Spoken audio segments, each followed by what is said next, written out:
crianças. E para introduzir o assunto, enquanto o Osmar estava fazendo a apresentação, me veio na mente a importância da criança. A criança, nós sabemos, a gente vai ver isso aqui ao longo da exposição, nada mais é do que um espírito iniciando o seu processo reencarnatório. Mas eu me lembrei de uma coisa muito interessante, não sei porque me veio isso na mente agora. Eu, certa vez, até já contei esse caso para vocês aqui, eu havia acabado de tirar um carro e não tinha nem placas ainda, tinha levado minhas filhas para a escola, e era um dia de frio, estava muito gelado aquele dia. Eu estava voltando já e tinha umas crianças sentadas na sarjeta, e a hora que eu parei no semáforo, as crianças pegaram um punhado de pedrisco e jogaram contra o carro. E na hora me veio aquela coisa assim, né, no carro novo, né? E me veio algo assim como se fosse uma reprimenda, e eu ouvi um espírito falou no meu ouvido com muita clareza. Ele falou assim: olhe para os meninos. Daí eu olhei aquelas crianças, era uma manhã muito fria, e elas estavam só com shorts bem curtinhos, umas camisetinhas, e ele me perguntou: você acha que dá para castigá-las mais ainda? Então nós nem sempre conseguimos ver a extensão da nossa responsabilidade com as crianças. É comum que a gente não preste muita atenção nisso, né? Mas é muito, muito grande a nossa responsabilidade. E para dar início ao nosso tema, né, já foi lido a passagem de Mateus, né, que ela fala especificamente de quando Jesus, as crianças estavam tentando alcançá-lo, e o Pedro é que estava afastando as crianças, porque o Pedro devia ser tão ranzinho quanto eu, sabe? Ele estava tentando empurrar as crianças para longe, e Jesus fala: não faça isso, porque o céu pertence àqueles que se lhes assemelhem. Eles peçam perdão, que eu estou num estado de emoção absurdo. Não estou entendendo exatamente a razão, talvez a presença de alguma entidade que está aqui agora. Mas o fato é que Jesus não disse que o céu é dos espíritos, é das crianças, mas daqueles que se lhes assemelham.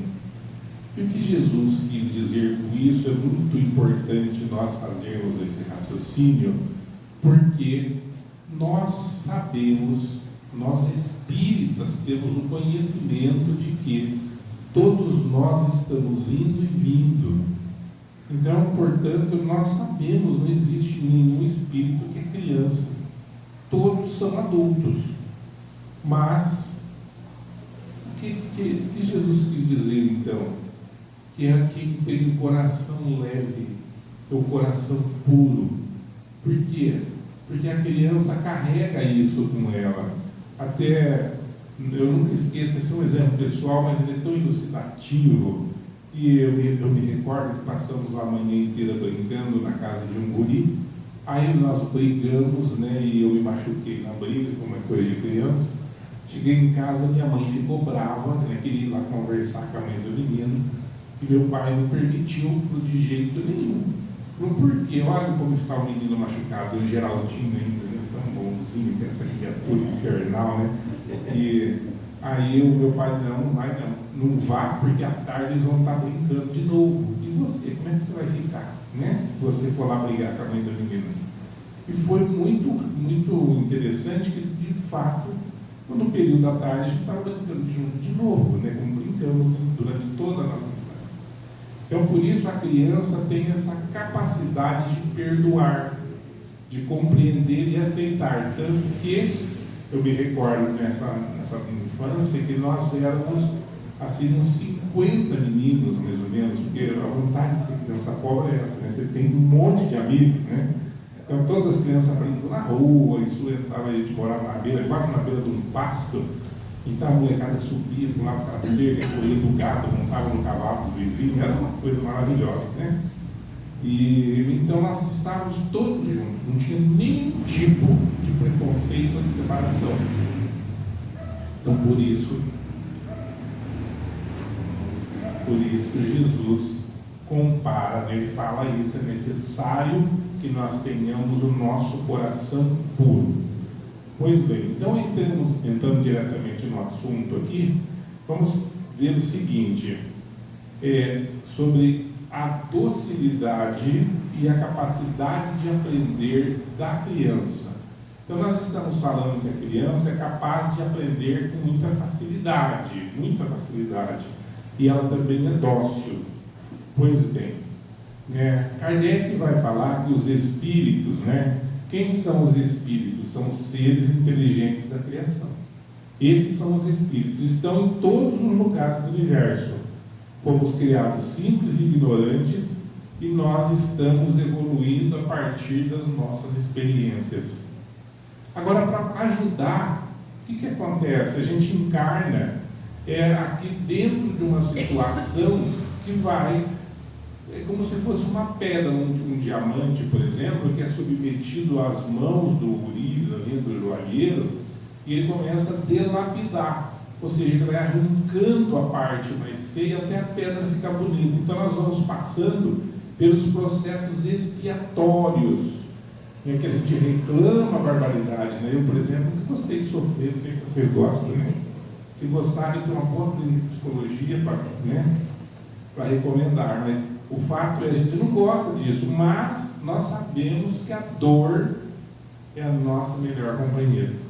Porque quando está tudo bem, nós raramente progredimos, a gente se acomoda, fica tranquilamente parado, aproveitando a situação de conforto, mas quando chegam as provas e chega para todo mundo, não tem conversa, mais cedo ou mais tarde, nós enfrentamos isso, a ponto do Chico Xavier afirmar que aquele que não sofre, não chora, essa pessoa está dormindo ainda, ela não acordou. Porque a hora que ela desperta, ela percebe que a vida não é realmente um campo de flores, Ou se for, tem bastante espinho. Muito bem, isso exige que nós vamos melhorando naturalmente. Muito bem. Vejam agora por quê, Por que então a gente está falando da criança? Olha a pergunta, por que as crianças, por que os espíritos nascem frágeis? Então a primeira resposta é, você olha para uma criança, estou vendo uma criança linda subindo a escada, você se encanta imediatamente.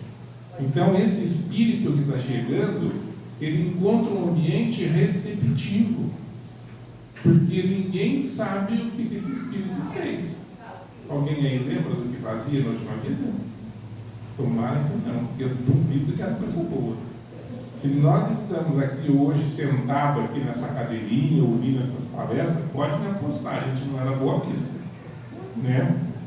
Então, nós estamos todos aqui chegando, e as nossas mães, Mãe é uma ilusão, ela pega aquela criança e fala assim, ai que coisa linda, vocês não repararam? Tanta mãe fala isso, Ai que coisa linda, Você é aquela cara de joelho enrugado, mas é tão bonito, Mas isso é por quê? Porque nós precisamos de um ambiente receptivo. A encarnação é terrível. Os espíritos dizem, através das obras de Chico Xavier, vocês podem ler, de outros tantos escritores, que os espíritos têm um medo imenso de encarnar. Para quem está lembrado, naquele livro Missionários da Luz, tem a encarnação do Sigismundo, lembram dele? Ele está desesperado, ele tem que nascer, tem que encarnar. Quando a mãe do Ulisses vai nascer, o Ulisses está em pranto, porque a mãe dele, que é um espírito iluminado, vai encarnar e ele está chorando. Por quê?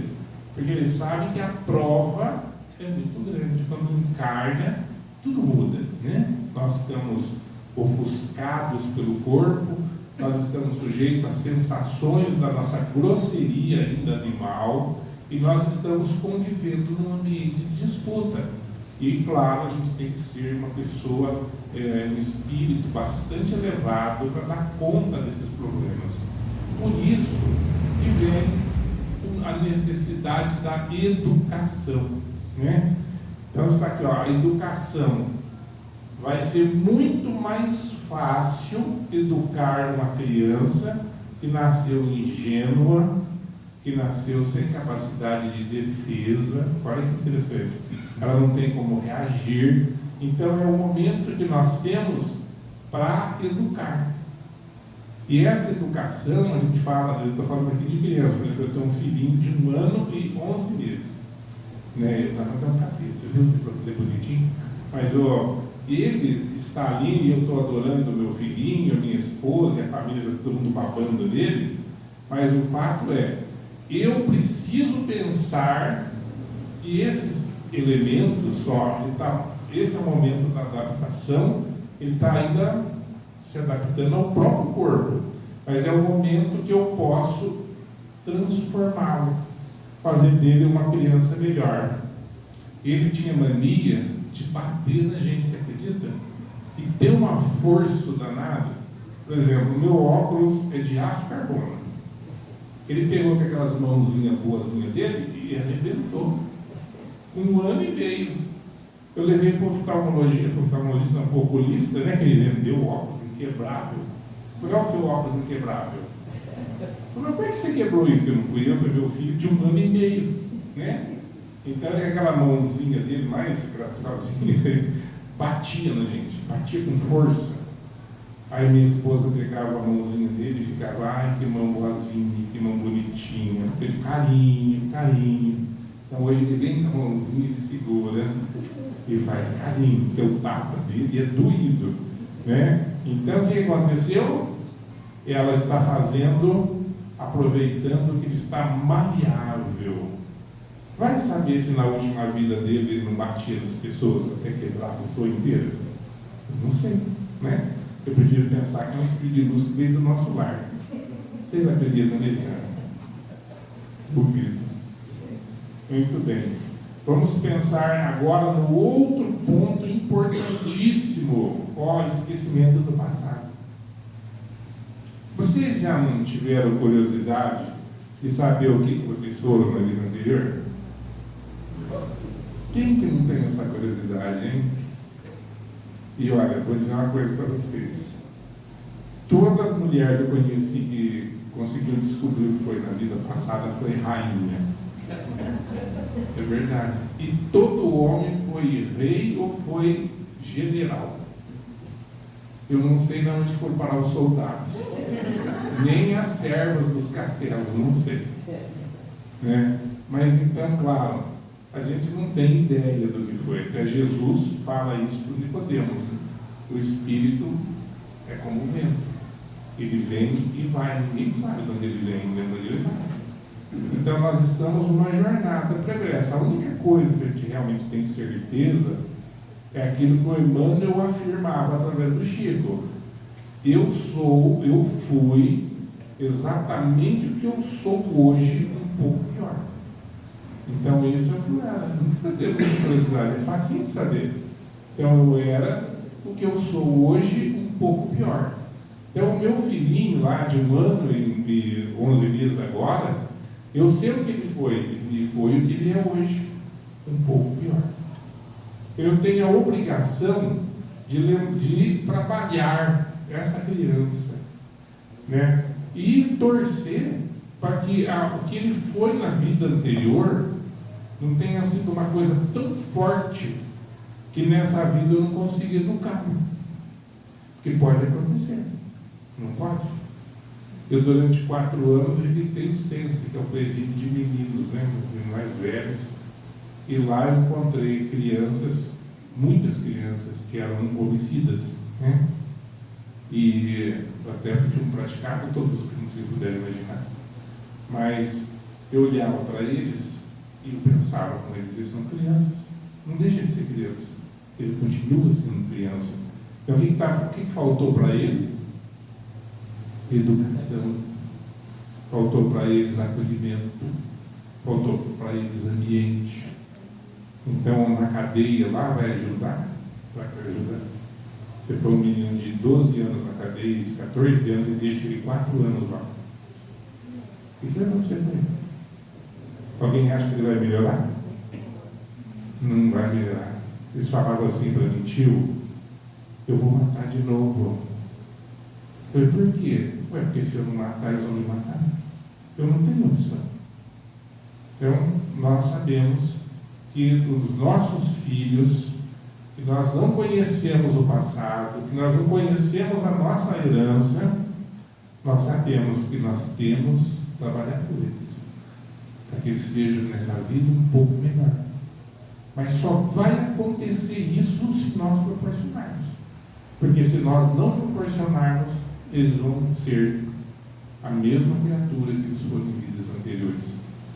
Não sei se vocês viram, né? Deve ter gente aqui que viu, o Osmar deve ter visto isso, né? Há uns 20 anos atrás, talvez mais, talvez uns 30 anos atrás, teve um programa do Fantástico, que eles entrevistaram um povo lá dos Estados Unidos, uma empresa, que o serviço deles era fazer guerrilheiro. Esses soldados profissionais que vão em guerra, assim, eu esqueci o nome deles, mercenários. Sabe como é que eles treinavam o cara para matar pessoas? O instrutor falava assim: a gente começa fazendo eles matarem formiga, mata formiguinha, depois mata barata, depois mata um ratinho, depois é só treinar. No final ele está matando gente, ele nem percebe. Então a educação é tão importante, é tão necessária, que nós nascemos esquecidos, até para a gente ter proteção psicológica. Cadê a minha professora de psicologia? Não está aí? Ela fugiu desse assunto, né? Mas a gente tem proteção psicológica, senão nós ficamos doidos. Imagine se eu começasse a lembrar agora que na última minha vida eu matei tantas pessoas, botei fogo na casa de alguém, ou na guerra eu joguei, matei um monte de famílias. Você para para pensar nisso?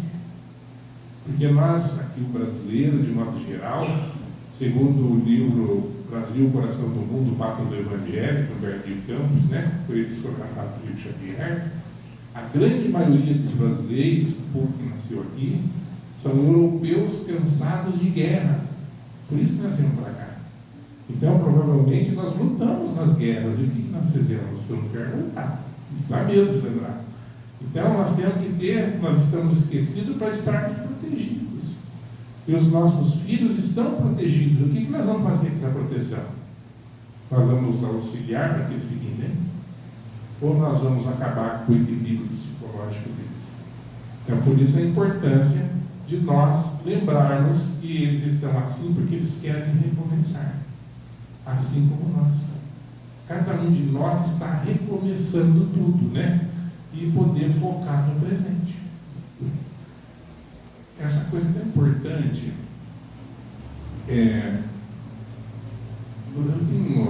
Não quero que ninguém de vocês lembre de nada de ruim, mas eu fiz uma molecagem uma vez.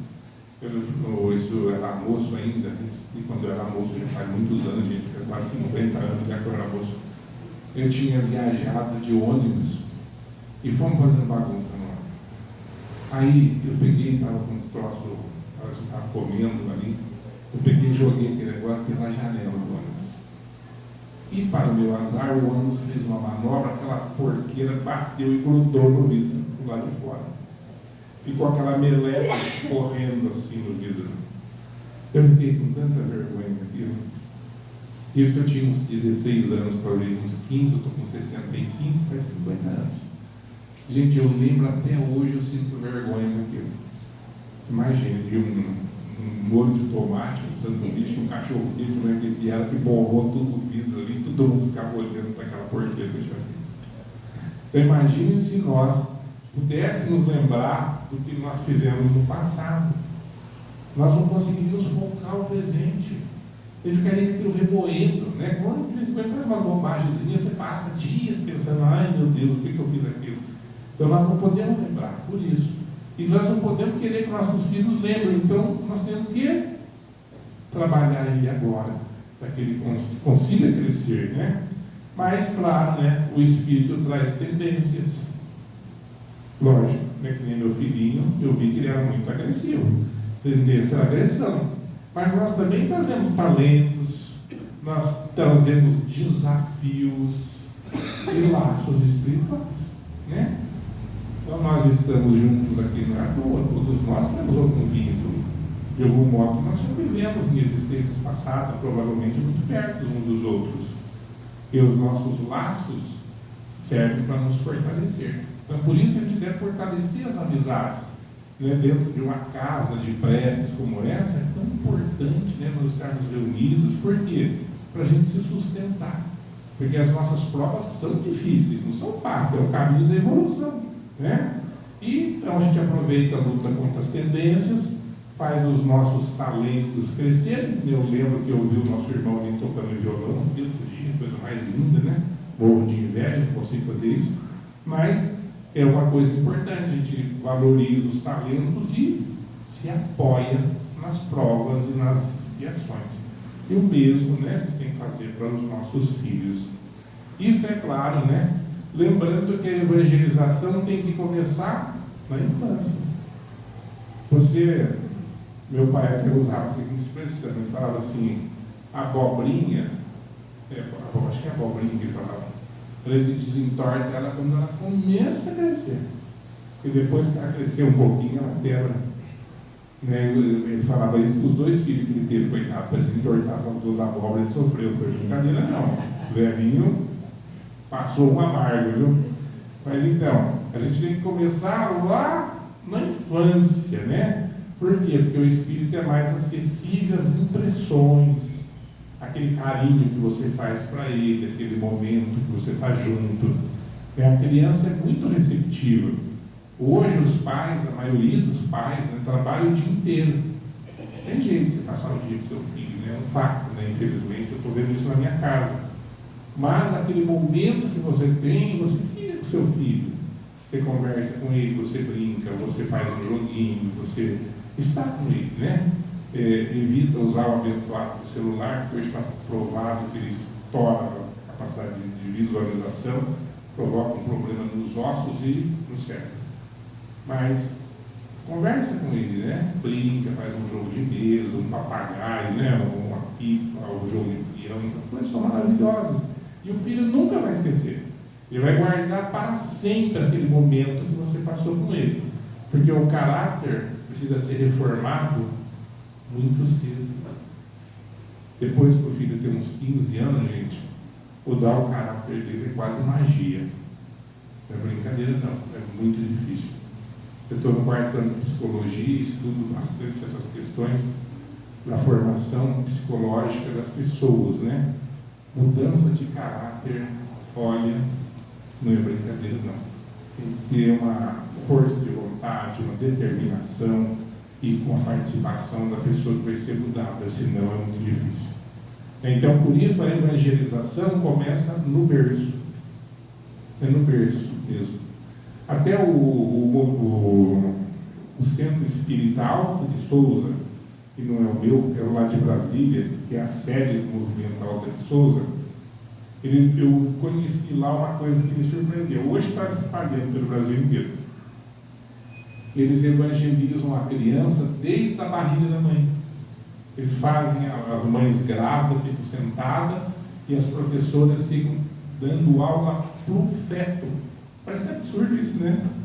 Mas é muito interessante. Minha filha dá aula para os neném. A mãe chega, deixa o neném no berçário, é um centro muito grande lá, deixa no berçário e eles vão ensinando. A criança nem aprendeu a falar, eles já estão evangelizando. E quando a criança começa a falar, qual que é uma das primeiras palavras que ele fala?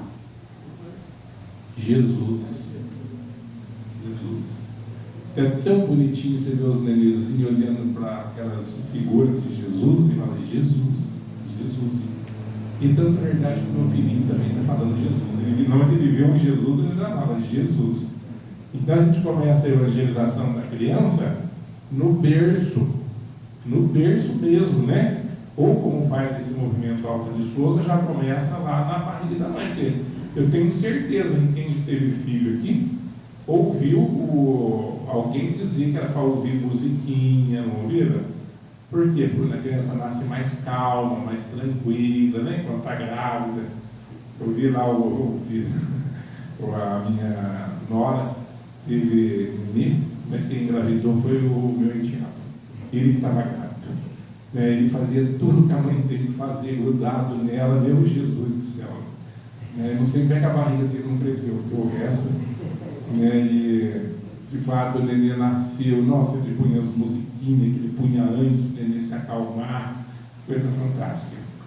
Bom, então nós estamos vendo aqui que essa responsabilidade dos pais é uma missão. Nós, pais, temos uma missão, né, de educar o espírito que nos foi confiado pela bondade de Deus, e por isso transmitir valores morais, espirituais e exemplificar a vida. Eu adoro dar um exemplo porque me incomoda todo mundo, sabe, gente? Eu sou advogado e advogado perturba os outros, não tem dúvida. Se tiver algum colega aí, levanta a mão, deixa eu ver quem mais gosta de fazer isso. Todo advogado é meio sádico, tá? E também é meio paranoico, senão ele não aguentar essa vida. Mas o fato é, esse exemplo é verdadeiro, é bem triste. Um amigo, ele vivia me pedindo auxílio para ajudar o filho dele, que aos 16 anos estava envolvido com drogas, né? Alcoólatra e usava drogas. E a gente estava sempre orando, né? Eu tive um movimento de jovens que eu que dirigia, ele ia, né, nesse movimento, o pai dava um jeito dele ir, e eu sou querido, eu adoro esse menino, mas ele é alcoólatra e usa drogas. E um dia, o pai dele estava chorando e falou para mim: Geraldo, eu assisti a sua palestra sobre o uso do álcool, e hoje eu sei que a culpa do meu filho ser alcoólatra é minha. Eu falei: por quê? Ele falou: porque na minha casa sempre teve muita bebida, e eu bebia, e o meu filho começou a beber na minha geladeira, né? E às vezes eu nem via, mas ele estava lá e tinha acesso, bebia.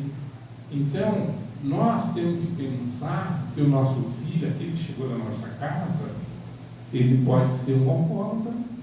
Ué, por que não? Se ele foi alcoólatra na última vida dele, vocês acham que ele perdeu o hábito? Perdeu, não. Então, a hora que ele vê o álcool, eu estou falando no álcool, mas pode ser qualquer coisa, tá, gente? Qualquer droga. Ele pode cair de novo no mesmo vício. Então, por isso, eu sou um abstêmio radical.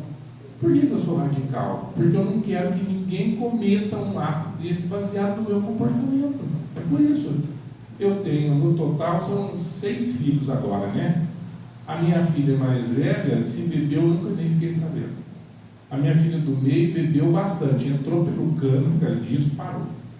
Né? A minha filha mais nova, ela andou bebendo e agora está casada com um rapaz que também é chegado na cerveja, mas ela está dando problema de saúde para ela. Esse dia está me falando: pai, olha o que eu estou fazendo, né? Eu falei: bom, seu exemplo você teve, você fez porque você quis, né? E aí assim, uns bebem, outros não bebem, mas não porque eu fiz isso. Então eu tenho minha consciência tranquila, eu não me preocupo. Eu falo para eles, de repente eles vêm chorar porque estão com um problema de saúde, mas eles sabem que fizeram porque quiseram. Não foi porque eu fiz. Então é muito importante o exemplo que a gente dá para o nosso filho. Eu diria que ele é 50% do comportamento, né? E estou preocupado com o horário, né? Que é a sua pupila que me deu uma dura no horário. Eu vou contar uma história para vocês. E é interessante, essa história está no Livro dos Espíritos, na introdução, não sei se vocês lembram de ter lido, mas ela é muito elucidativa. A questão é o seguinte: será que, olha a pergunta, será que nós podemos de fato formar caráter com a educação? Vou contar para vocês 2 histórias. Essa é do Sócrates, né? Esse é um fato histórico, e daí eu vou contar uma realidade que eu conheço. Muito bem. A história do Sócrates é o seguinte: pediram para ele fazer uma palestra sobre educação, porque lá desde a época do Sócrates já tem problema com a educação de filho, né? Não começou ontem não, tá? E o Sócrates viveu 250 anos antes de Jesus, então essa história de educar filho dá problema a vida inteira. E falaram para o Sócrates: você precisa fazer uma palestra sobre educação, apenas inteira vai estar lá dentro. Então, tudo bem, mas eu quero 6 meses de prazo. Só fica doido da vida, mas 6 meses, o que você vai pensar tanto para falar? Não, eu quero 6 meses. E passou os 6 meses, o povo ateniense estava desesperado para ver a palestra. O que será que esse homem ia falar, né? Daí chegaram lá naquele auditório, aquela arena típica grega, né? Aquele monte de gente em volta. E lá no meio da arena tinha quatro caixas, todas cobertas por panos. Aí o Sócrates, o pessoal pediu para ele começar, ele falou para um auxiliar dele, falou assim: abre aquela gaiola lá, aquela primeira lá. Tirou o pano, abriu uma gaiola, saiu uma lebre, coisa mais linda do mundo lá de dentro. Ela sai correndo e todo mundo se encantou com a lebre, né? Ela muito bonita. Ele falou assim: agora abre aquela outra caixa. Ele pegou, tirou o pano e abriu. Saiu um cão grande de lá. Ele saiu, a hora que ele viu a lebre, ele estraçalhou a lebre, né? Foi para pedaço de lebre para todo lado. O povo se assustou: nossa, que coisa horrível, né? Muito bem, limparam ali. Aí ele falou para o servo dele: abre a outra caixa pequena. Saiu outra lebre muito linda correndo pelo lugar. Agora abra a outra. A hora que tiraram o pano, já viu que era um outro cachorrão. Falou: não solta o cachorro, vai matar a lebre, né? Que coisa triste. Ele falou: solte o cachorro. Soltou, o cachorro sai correndo, vai até a lebre e os dois começam a brincar. A lebre pula por cima do cachorro, o cachorro deita, faz aquela festa. Aí, qual foi a lição dos Sócrates? Os dois cães eram da mesma ninhada. Você educa como você quiser. O problema é se você que escolhe a forma de educação que você vai dar para o seu filho. Claro, gente, a gente tem que pensar que tem pessoas que têm muito mais capacidade de educar do que outros. E tem crianças, filhos, que são mais receptivos à educação do que outros, porque é o processo da reencarnação. Tanto Kardec perguntou para os espíritos: mas e se o pai não conseguir educar o filho e ele sair para o crime? E os espíritos responderam: se o pai fez tudo o que ele podia, ele não tem responsabilidade nenhuma. Ele fez a parte dele. A pessoa escolhe, por isso nós temos livre-arbítrio, que é para escolher o que nós queremos. Mas o importante é a gente dar o melhor de si, né? Por isso, cuidado dos exemplos e tudo mais. Eu tinha falado de um exemplo, de um outro exemplo, e para aproveitar mais uns 2 minutos, né? É o outro exemplo, esse eu vi na minha infância. Um menino, né, uma família tinha vários filhos, né? E o primeiro filho foi educado muito solto, lembro dele perfeitamente. A família não tinha a menor preocupação, era a única família de posses daquele lugar onde a gente morava, naquele pedaço da cidade. Era a única família que tinha carro, por exemplo. A gente nem sabia que era isso, só via na cidade que tinha meia dúzia de carro.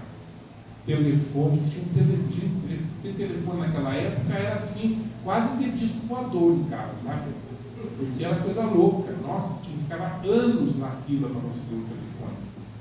Eu mesmo, para conseguir comprar um telefone, no ano de 84 para minha casa, ainda assim, porque eu era advogado e fiquei 3 anos esperando na fila, e teve uma ampliação. Coisa louca. Mas foi por isso. Agora, mas esse menino foi criado assim, solto. Gente, mas ele deu tanto trabalho dos pais, ele aprontou todos que vocês puderem imaginar, eu não vou relatar tudo que ele já ouviu. Mas, quando veio o outro filho, parece que os pais caíram na real. Daí cuidaram, acompanharam na escola, aí cuidavam do que estava acontecendo com ele, porque tinha muita droga já naquela época. já não permitiu mais a criança sair à noite ou com o rapaizinho sozinho. Eu sei que esse hoje é médico. Então depende muito, muito mesmo da forma como nós criamos, né, educamos. E como ele disse, claro, também depende do Espírito que está ali conosco, depende da nossa sintonia. Mas nós temos que lembrar sempre da responsabilidade que cada um de nós carrega. Por nós mesmos, por exemplo, como é que eu vivo? Como é que é a minha existência? Para onde que eu estou voltando? E por aqueles que chegam na nossa casa e que vão depender da nossa educação. Que Deus nos abençoe. Amém.